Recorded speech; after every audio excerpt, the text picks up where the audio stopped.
My dear brothers and sisters in Christ, प्रभु के बहुमूल्य भक्त जनों, प्रभु ईश्वर के आशीष एवं अनुग्रह आपके एवं आपके परिवार के साथ रहे। सर्वप्रथम ईश्वर को धन्यवाद दें। परमेश्वर ने हमारे लिए एक अच्छा दिन हमें दिया है। प्रिय भक्त जनों, दुनिया में ऐसे कोई व्यक्ति नहीं है जिनके जीवन में किसी प्रकार की दुख, तकलीफ, परेशानी या वेदना नहीं है। हर एक मानव जीवन में किसी न किसी प्रकार की समस्या है, लेकिन इन समस्याओं से बाहर कैसे निकलें? आज मनुष्य के लिए कोई चीज की कमी नहीं है।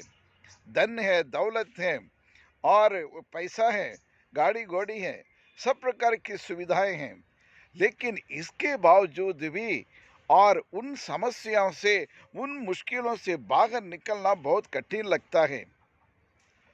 तो व्हाट इज द वे? और इन मुसीबतों से, मुश्किलों से बाहर निकलने के लिए कौन सा तरीका को अपनाना पड़ेगा? The only solution to come out of our problem is, और ईश्वर के सानिध्य में जाना है। जी हाँ, प्रिय भक्तजनों, और धर्मशास्त्र एक किताब है, नाहुम, और उस ग्रंथ में अध्याय 1 पद संख्या 7 ये कहता है, प्रभु कल्याणकारी है। प्रभु कल्याणकारी है, यानी प्रभु ही भला है, और संकट काल में वह हमारा आश्रय है। संकट के काल में, संकट के दिन में वो हमें, हमारे लिए, हमारी मदद करने के लिए हमेशा तैयार रहता है। प्रभु ही मेरी चट्टान है, प्रभु ही मेरा गढ़ है, प्रभु ही मेरा ढाल है। और इसलिए समस्याओं से बाहर निकलने के लिए सर्वप्रथम ईश्वर के चरण में जाना है, और ईश्वर के सानिध्य में वहां जाकर ईश्वर पर भरोसा रखना है, और ईश्वर से इस तरह से प्रार्थना करनी चाहिए, हे प्रभु, मैं तेरी शरण में मैं आया हूँ, और मुझे निराश नहीं होने दे।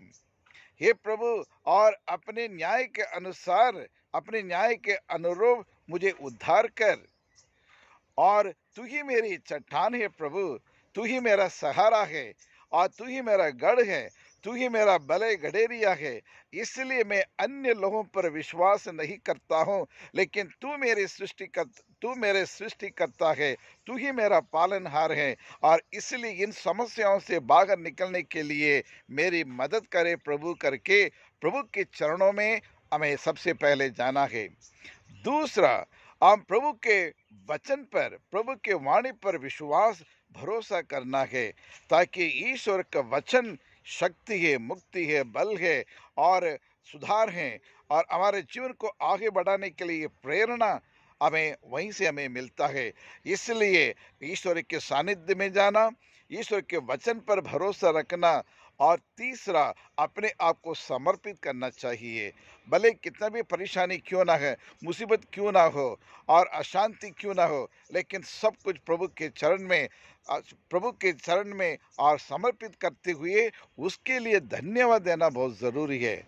खुशी हाल में और खुशी मनाते समय, आनंद मनाते समय ईश्वर की स्तुति करना, भजन गाना और बहुत आसान है, लेकिन विपरीत परिस्थिति में, दुख संकट में ईश्वर को धन्यवाद देना, ईश्वर की आराधना करना उतना आसान नहीं है, लेकिन हमें सीखना पड़ेगा, क्योंकि तभी हम अपनी परेशानियों से हम बाहर निकल सकते हैं। आज जी हाँ प्रिय भक्त जनों, हम आज प्रभु से कहते हैं, प्रभु तू ही मेरी शरण है, तू ही मेरा निवास स्थान है, तू ही मेरी सृष्टि करता है, मुझे शीघ्र ही मुझे इन समस्याओं से दूर करे, और तू मेरे संकट के समय और मुझे बचाने वाला परमेश्वर आप ही है करके मैं आप पर विश्वास करता हूँ। जीवन में कोई भी व्यक्ति मेरा साथी नहीं बन सकता है, सच्चा साथी नहीं बन सकता है, तू ही मेरा सच्चा साथी बन सकते हैं करके प्रभु पर पूर्ण रूप से हम अपने विश्वास के उनके ऊपर रख दें, प्रभु पर निर्भर करें, प्रभु में लीन हो जाएं, तभी ही हम इस समस्याओं से बाहर निकलने के लिए ईश्वर हमारी मदद करेंगे।